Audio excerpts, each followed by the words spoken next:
My name is Patrick Boyega, and I am 89 years old. 7 months ago, I walked out of prison after 62 long, cruel years behind bars for a crime I did not commit. My story is not an easy one to tell because it is built on betrayal, heartbreak, and unimaginable loss. I was just 27, a young, promising saxophonist with dreams as big as the New York sky. My first concert was a dream come true. Over 45,000 people cheered for me, and for the first time in my life, I felt like I was on top of the world. But you see, the higher you climb, the harder you fall. 3 months later, my life came crashing down.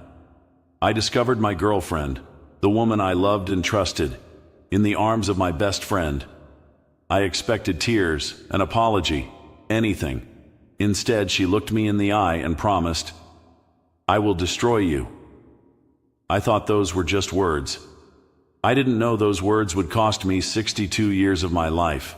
The next thing I knew, the police were at my door. They accused me of raping her.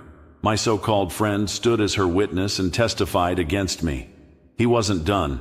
He had planted contraband drugs in my room, ensuring that my sentence would be unforgiving. I screamed my innocence, but no one believed me. My career, my reputation, my life, all ended in a single moment. Prison became my home. For years I sat in a small, cold cell, haunted by anger, confusion, and the deafening silence of betrayal. Depression took over. I thought of ending it all more times than I can count. But one day, a young preacher came to me. He knelt beside me and spoke of Jesus. He said, "Patrick, let him carry your pain." That night I got on my knees and I wept until I could weep no more. From that moment, my heart grew lighter. I still didn't have freedom, but I had peace. The only thing that kept me sane was my saxophone. I played for my fellow inmates, turning those cold gray walls into echoes of something warm and alive. I organized small concerts over the years, and for a brief moment we weren't prisoners. We were just men with music, hope, and smiles on our faces. But even as I played, life continued to take from me. My mother, my only advocate, fought for my freedom until her last breath. After 30 years of seeing her son locked away, she died. I never got to say goodbye. I never got to thank her. That was the day I stopped believing I'd ever be free. Then, 7 months ago, something unbelievable happened. Out of nowhere, a document came. Evidence had been found, proof that everything used against me was a lie. My ex-girlfriend and best friend confessed. The years hadn't been kind to them. They got married, but life became their prison. They lost 2 children in a single day, and misery followed them like a shadow.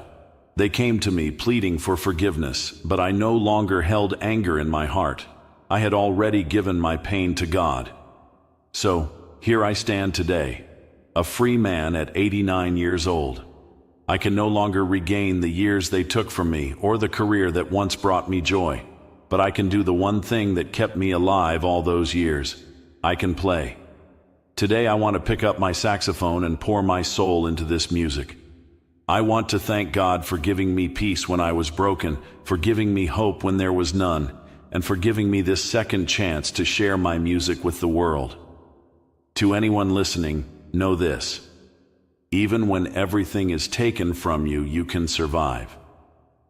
I am proof that God can bring peace to the most shattered heart. This is for my mother, who never stopped fighting for me, and this is for the boy I was at 27, before the world took everything away. I hope he's still in here somewhere, ready to play one more time. Thank you.